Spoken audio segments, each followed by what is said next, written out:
Welcome back to Wake Up America Weekend. From 2020 to 2024, more than 1 million crimes were reported on school grounds. Now, that's 1.5 million victims. Fights, assaults, even weapons. This is the nightmare facing many of our children in public schools now.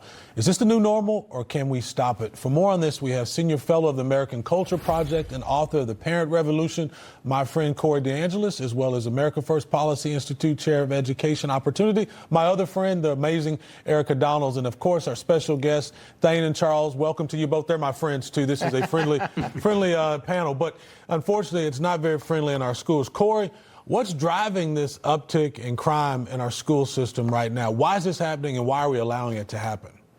Yeah, there's zero accountability in the government school system. Public schools are prisons for children and one of the only places that many people will ever experience violence in their lives. And TW, that number you cited is actually an undercount. It's probably a lot higher for a couple of reasons.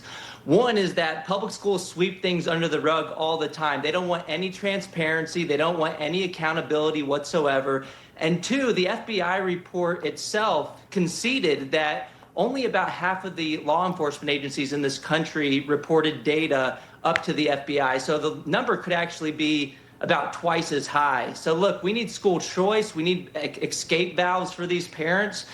Kids need a safe environment for learning, not a war zone. Oh, absolutely. Now, Erika, you know, my question to you, I've always believed policy matters, right? And something's happening in our policies. This hasn't always been the case in our school system. What are the policies that are being pushed that's really driving this crime in our school system? Why have they become war zones, as Corey mentioned? And again, the numbers don't lie. Well, children deserve to learn in a safe environment. A lot of this started with Obama-era guidance from the Department of Education, which allowed for lax discipline policies in our schools and a lack of reporting, as Corey mentioned, for violent crime, for assaults, for robberies on our school campuses. Recent guidance by the Department of Education bringing back what we know was already federal law brought to light that many of our states, in fact, most of them, have not been reporting what are persistently dangerous schools because parents have a right to opt out of those schools to take their students to a place where they can learn in a safe environment. President Trump and Linda McMahon are pushing on the states to now identify these persistently dangerous schools. You can find a paper about this on the AFPI website so that parents have that opt-out option. But we're talking about up to 80% of our schools where they would qualify as persistently dangerous, places where murders and assaults have taken place on campus, and students deserve a way out. So, Charles, we've got these, horrifying numbers about how dangerous our school systems have become, but yet we've got so many Democrats who are still pushing to keep kids trapped in schools. Why is that, and how do we turn the tide? What needs to be done to wake up Americans that parents need to be in charge, not bureaucrats in Washington, D.C., or even in state capitals? Well, I think the problem is I don't think they get it. I think, I like the work that Corey and his group does, and I'm sure it's an uptick because Erika's right about what Obama did. Too many black and brown kids are being suspended. So don't address the behavior, stop suspending people. But I think this problem has been out there for a while, and people have just close their eyes to it. I mean, there's a reason why many schools in inner cities started having, the security at the front and walking through metal detectors and all that stuff. So I think that the crime was higher in the schools than we thought it was in the 90s and 2000. We didn't know it. So now we're able to track it. It's getting worse because no one's addressing it. But how to do it is it's like anything else. You prioritize it, right? Yeah. So you got to pay attention to it and know that it's an issue. No, that makes sense. Now, Thane, we know obviously the Trump administration is making a big push to basically eliminate the U.S. Department of Education. Do we think that's a step? I see Corey lighting up over there. Thane, what are your thoughts? Will that help us move the needle in the right direction and keeping our kids safe? Well, I think so, TW. But remember, this is another instance in which DEI didn't help because, DEI creates antagonisms. They pit people against each other and create resentments, right? This is because of racism, or it gives a kind of a license to act out, and it creates a lack of social cohesion within the school itself.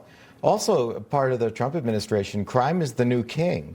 This is now on radar, right? Everyone is now looking at this in a way that for many, many years we didn't look at it at all for all sorts of reasons, one of which is that we thought because it was disparate results that it was racist.